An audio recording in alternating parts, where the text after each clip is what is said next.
دین پھیلا ہے۔ غریب نواز آگے بڑھتے ہیں، ایک مرتبہ غریب نواز ہیں ایک جنگل سے گزرتے ہیں، اس جنگل میں 7 مجوسی بڑے زمانے سے عبادت کر رہے تھے، راگ کی عبادت کر رہے تھے، ہر طرف چاروں طرف ان کا شورا تھا اور ان کا چرچا یہ تھا کہ 6 مہینے میں 1 لقمہ 2 لقمے 4 لقمے کھانا کھاتے تھے، کئی مہینے تک کھانا نہیں کھاتے تھے اور آگ کی عبادت کرتے رہتے تھے، مجوسی تھے، ہر طرف ان کا چرچا تھا کہ بڑے نیک بڑے متقی بڑے پرہیزگار ہے اور یہی دین پر ہے اور یہی سچے دین پر ہے۔ لیکن غریب نواز رضی اللہ تعالیٰ عنہ کا جب اس طرف سے گزر ہوا، میرے غریب نواز پوچھتے ہیں یہ تم لوگ کیا کر رہے ہو؟ وہ مجوسی کہتے ہیں ہم آگ کی عبادت کر رہے ہیں۔ اس لیے کہا کیوں عبادت کر رہے ہو آگ کی؟ ان مجوسیوں نے بتایا جب قیامت کا دن آئے گا تو یہ آگ ہمیں نہیں جلائے گی، یہ آگ ہمیں نہیں جلائے گی، اس لیے ہم آگ کو اپنا معبود مانتے ہیں،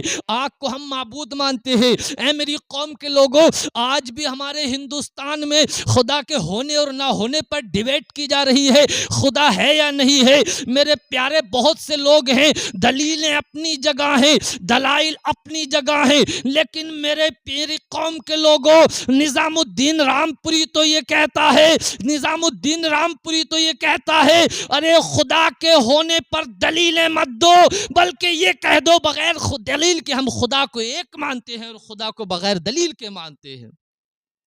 میرے پیارے یہ جو زمین دیکھ رہے ہو یہ سب خدا کے وجود کی دلیل ہے، یہ آسمان دیکھ رہے ہو، یہ دریا دیکھ رہے ہو، یہ ہوائیں دیکھ رہے ہو، یہ دن کا اجالا اور رات کا اندھیرا تم دیکھتے ہو، دن کا چھوٹا اور بڑا ہونا دیکھتے ہو، یہ سب خدا کے وجود کی دلیل ہے، یہ خدا کی قدرت کے کاملہ کا قدرت کاملہ ہے، یہ خدا کی قدرت کاملہ ہے۔ آج جو ساری دنیا دیکھ رہے ہو اس کا وجود دیکھ رہے ہو میرے پیارے، اللہ نے اپنی قدرت کاملہ سے اس زمین اور آسمان کو بنایا ہے۔ اے میری قوم کے لوگوں، غریب نواز ان سے پوچھتے ہیں اچھا تو تم اس لیے اس کی عبادت کر رہے ہو، اس کی پوجا کر رہے ہو کہ تمہیں قیامت کے دن یہ جلائے گی نہیں؟ غریب نواز اتنا سنتے ہیں اور اپنی جوتی کو پیر سے نکالتے ہیں اور اس آگ میں پھینک دیتے ہیں۔ بس میرے غریب نواز کا جیسے ہی آگ میں اپنی جوتی کو پھینکنا ہوتا ہے، آپ بلند آواز سے کہتے ہیں اے آگ کے پجاریوں،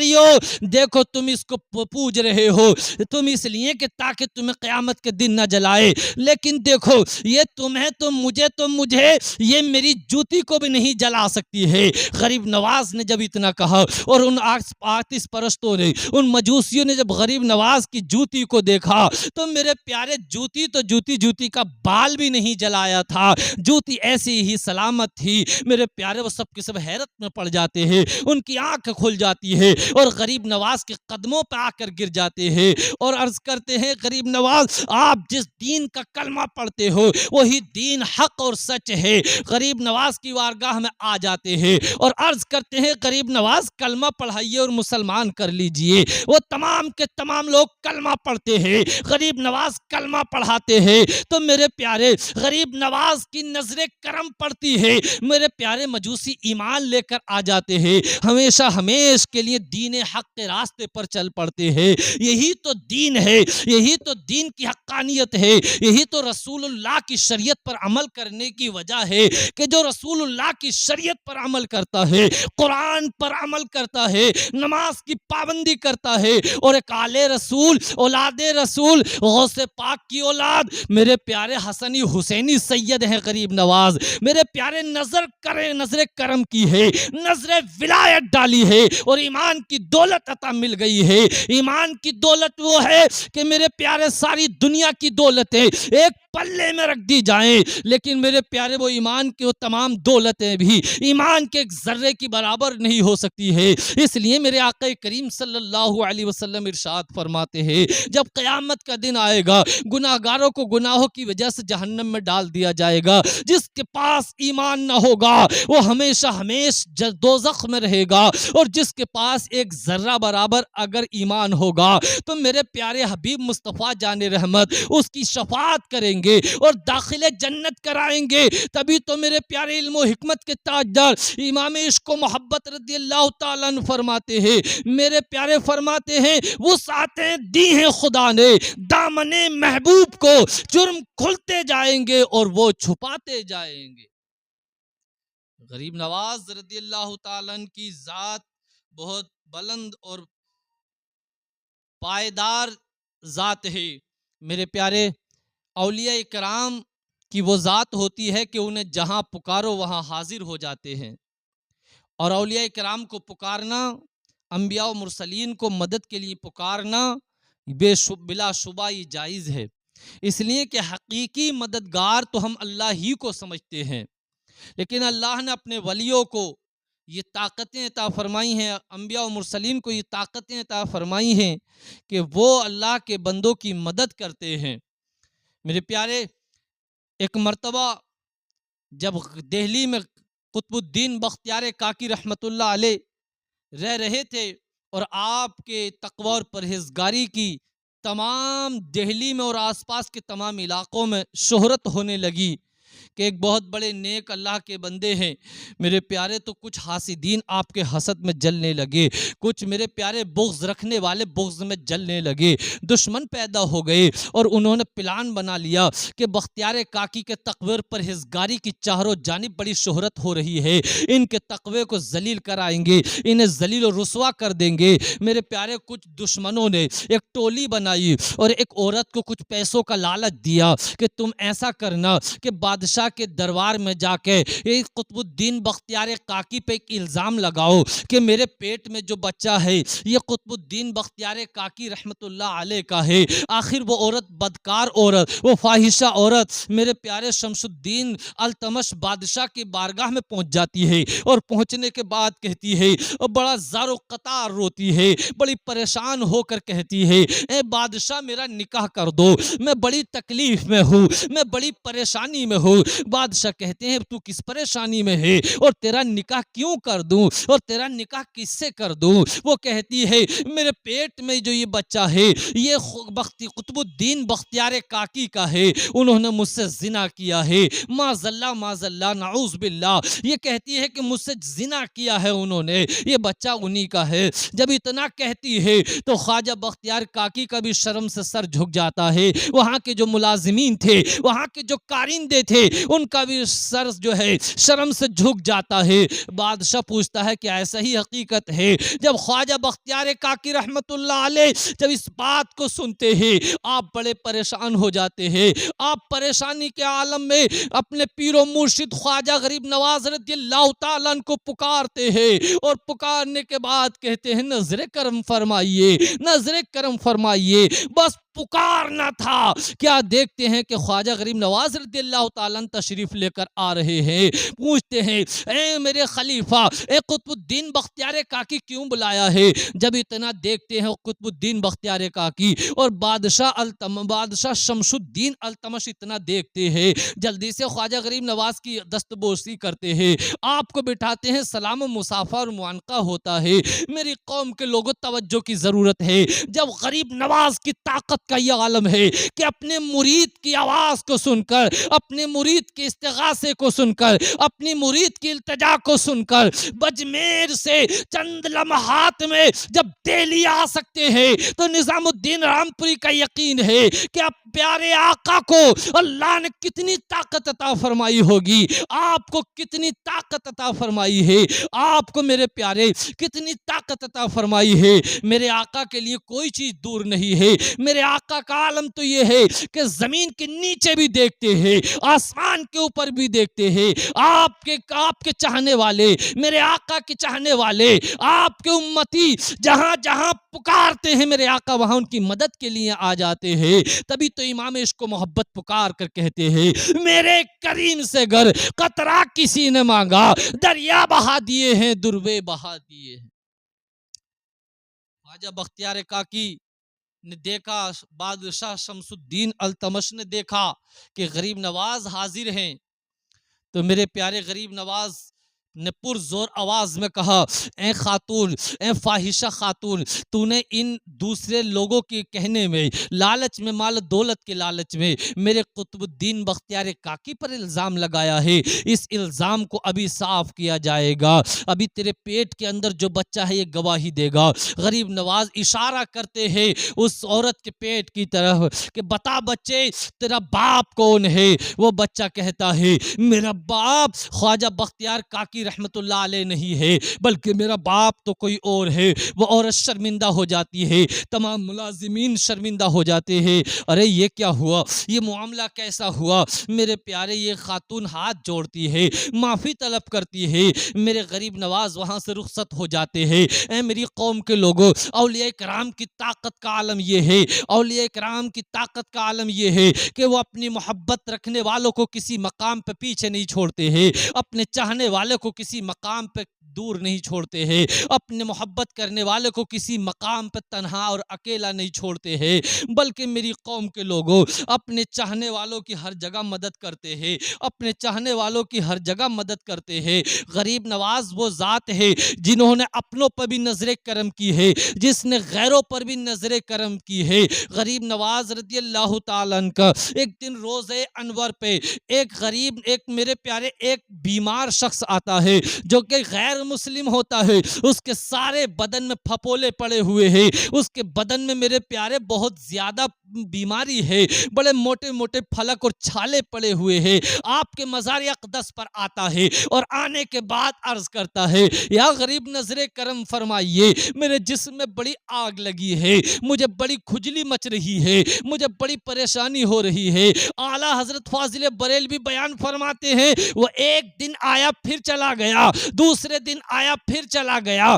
تیسرے دن جب وہ آتا ہے اور بڑا زار و قطار روتا ہے، اے غریب نواز دنیا کے ڈاکٹروں سے دوائی کرا لی ہے، دنیا کے حکیموں سے دوائی کرا لی ہے، لیکن میرے غریب نواز نظر کرم فرما دیجئے، میرے غریب نواز نظر عنایت فرما دیجئے، آپ کی بارگاہ سے جب جاؤں گا، جب تک شفا یاب نہ ہو جاؤں گا۔ یہ زار و قطار رو رہا ہے، اس کی آنکھوں سے آنسو نکل رہے ہیں۔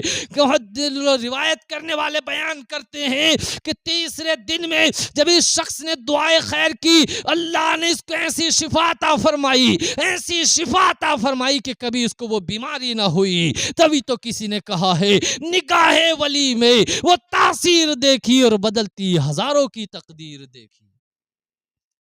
یہ غریب نواز کا دربار ہے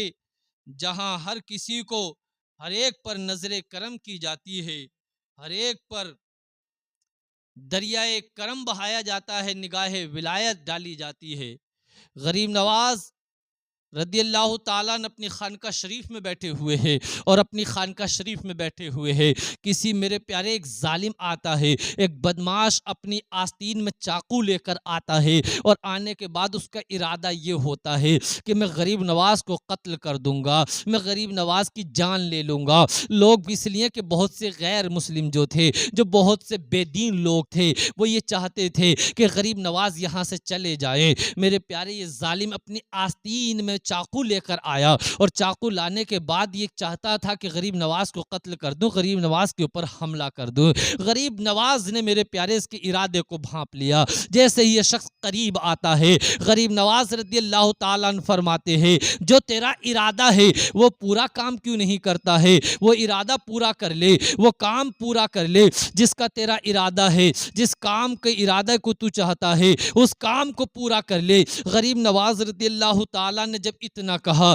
یہ شخص بڑا شرمندہ ہو گیا، بڑا پریشان ہو گیا اور کہا کہ غریب نواز ہاتھ جوڑنے لگا، آپ کے قدموں پہ گر گیا اور عرض کرنے لگا غریب نواز میں آپ سے معافی چاہتا ہوں اور آج کے بعد کبھی ایسا ارادہ نہ کروں گا۔ غریب نواز نے نظر کرم فرمائی، نگاہ ولایت ڈالی اور میرے پیارے اس کو معاف کر دیا۔ یہ دین ہندوستان میں جو پھیلا ہے یہ غریب نواز کی تلوار کی بنیاد پر نہیں پھیلا ہے، بلکہ غریب نواز نواز کے اخلاق و کردار کی بنیاد پر پھیلا ہے، غریب نواز کی رحم دلی کی بنیاد پر پھیلا ہے، غریب نواز کی عفو و درگزر کی بنیاد پر پھیلا ہے۔ جس جگہ گئے غریب نواز لوگوں کی مدد کرتے چلے گئے، جس مقام پر غریب نواز گئے وہاں دین کی تبلیغ کی، وہاں دین کی اشاعت کی۔ اے میری قوم کے لوگوں، ایک مرتبہ اور بادشاہ اورنگزیب رحمت اللہ علیہ آپ کے خواجہ غریب نواز کے آستانے پر پہنچتے ہیں، اور پہنچنے کے بعد میری قوم کے لوگوں توجہ کرنا، دیکھتے ہیں کہ ایک فقیر ہے جو وہاں پر مانگ رہا ہے، اس کی میرے پیارے ایک آنکھ نہیں ہے، ایک آنکھ نہیں ہے۔ بادشاہ اورنگزیب پوچھتے ہیں بتا کب سے مانگ رہا ہے؟ وہ کہنے لگتا ہے بادشاہ اورنگزیب میں 3-4 سال سے مانگ رہا ہوں۔ بادشاہ اورنگزیب نے کہا 3-4 سال سے مانگ رہا ہے؟ کہا کیا مانگ رہا ہے؟ کہا آنکھ کی روشنی مانگ رہا ہوں، اپنی آنکھ مانگ رہا ہوں۔ بادشاہ اورنگزیب نے کہا دیکھ میں مزار اقدس کے اندر جا رہا ہوں، فاتحہ خوانی کرنے کے لیے جا رہا ہوں، فاتحہ پڑھنے کے لیے جا رہا ہوں، اگر میں جب تک لوٹ کر آیا اور تیری آنکھ کی روشنی واپس نہیں آئی تو تلوار سے تیرے سر کو قلم کر دوں گا، تلوار سے تیرے سر کو جدا کر دوں گا۔ میرے پیارے یہ بڑا پریشان ہو گیا، بڑا زار و قطار رونے لگا، غریب نواز کی بارگاہ میں عرض کرتا ہے اے میرے غریب نواز، تم نے